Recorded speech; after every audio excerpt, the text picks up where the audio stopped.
I am joined now by Harrison Sanford, our Bengals insider from Spectrum Sports. Harrison, let's start with Marvin Lewis. He was on the hot seat last season. He is now returning for his 16th season. What does he have to do to keep his job beyond 2018-19? Well, if you talk to Bengals fans, Marvin Lewis has been on the hot seat for quite a long time That is true. Yeah, they failed to win a playoff game in his tenure.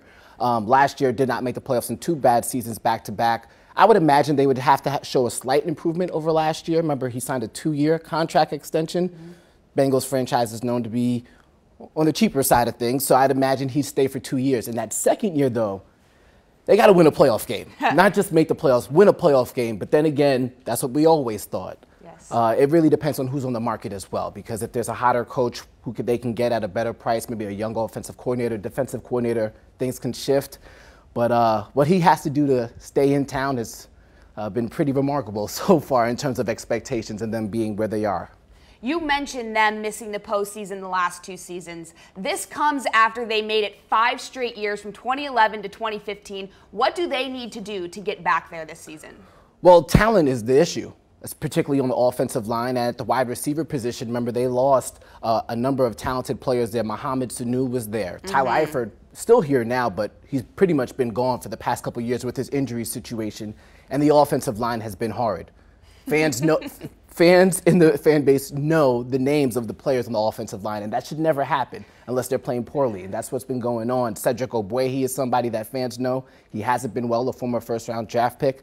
Now they got Billy Price in there at center.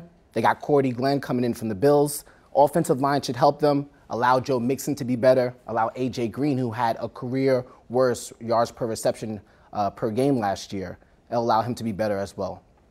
I'm sure a lot of that success, too, rides on these rookies. John Ross did not have a very good rookie season, played in 3 games, had 0 catches. What are your expectations for him this season? Well, John Ross did have a catch, but then he fumbled it. And we don't know what a catch is in the NFL anymore. We don't count that. No. What is a catch? We won't even get into that. We have no idea.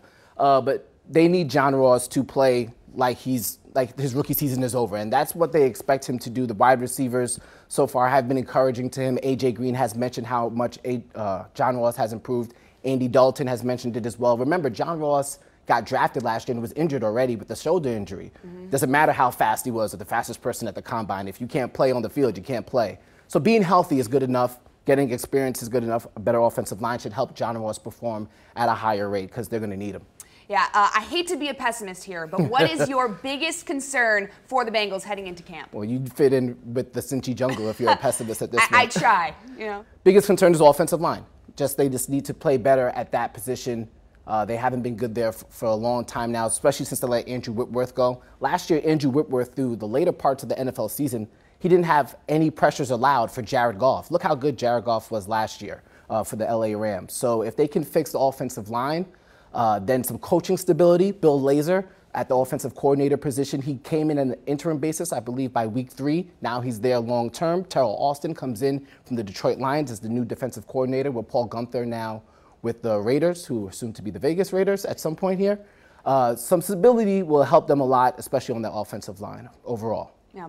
Harrison, thank you so much for joining us. Hopefully the Bengals can turn some of that pessimism into optimism this year. Yeah, we'll see about that.